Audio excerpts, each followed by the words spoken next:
तपाईँले यो software download गर्नुभएको छ र चलाउनु भएको छ भने यहाँ कुण्डलीभित्र एउटा यो फिचर छ गोचर र गोचरमा अलि भिन्न तरिकाले गोचरलाई देखाउने मैले प्रयास गरेको छु यो सफ्टवेयर मार्फत।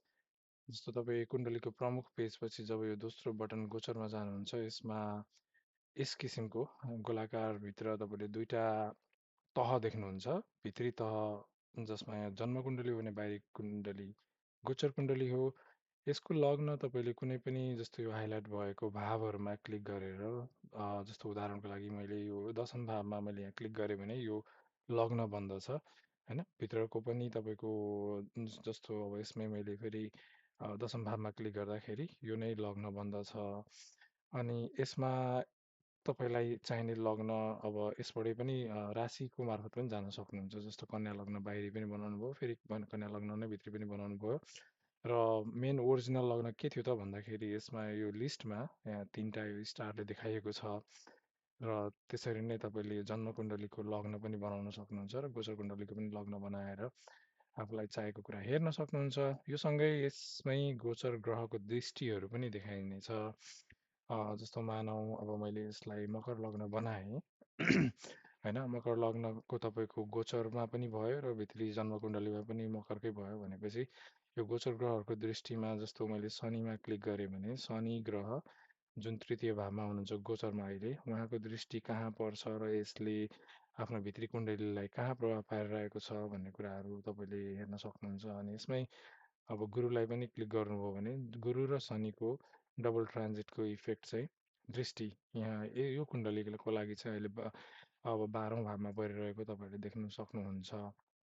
यसरी नै अर्को ग्रहलाई पनि यसमा राख्न सक्नुभयो र आफ्नो इच्छा अनुसारले कुन इभेन्ट हुन्छ भन्ने कुराहरू देख्न सक्नुहुन्छ। त्यस्तै गरेर यहीसँगै गोचरसँगै यहाँ कुण्डलीवालाको अहिलेको दशा भन्ने छ।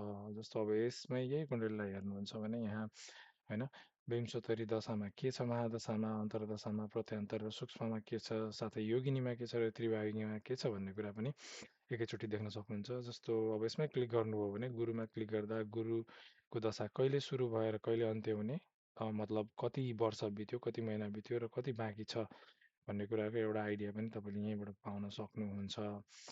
अनि अब काम गर्दै जाँदा यो गोचर अहिलेको हो।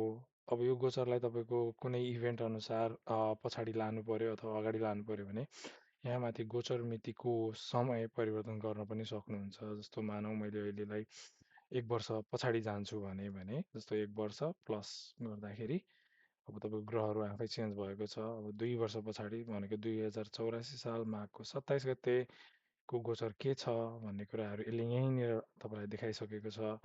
र अब तपाईँलाई जान्न मन लाग्ला त्यो दिनको दशामा के छ भन्ने कुरा पनि। सो त्यही अनुसारले जस्तो गोचर मिति समयको कुण्डलीवालाको दशा यहाँ माथि जुन मिति तपाईँले गर्नुहुन्छ त्यही मितिको यो कुण्डलीको भित्री कुण्डलीको अथवा जन्म कुण्डलीको दशा पनि यहीँ देख्नुहुन्छ।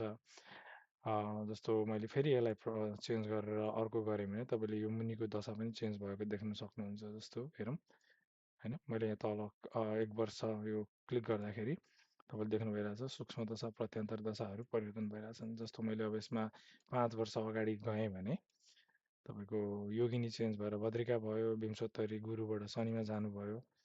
अब यसरी नै तपाईँको लग्न र गोचरलाई सँगै राखेर र मिति परिवर्तन गर्दै दशाहरू परिवर्तन गर्दै र आवश्यक परेको बेलामा गोचर दृष्टिहरू पनि राखेर एकै ठाउँबाट तपाईँले इभेन्टहरू एनालाइसिस गर्न सक्नुहुन्छ, प्रेडिक्सन गर्न सक्नुहुन्छ।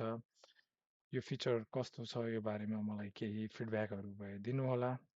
अहिलेको लागि यति नै। धन्यवाद।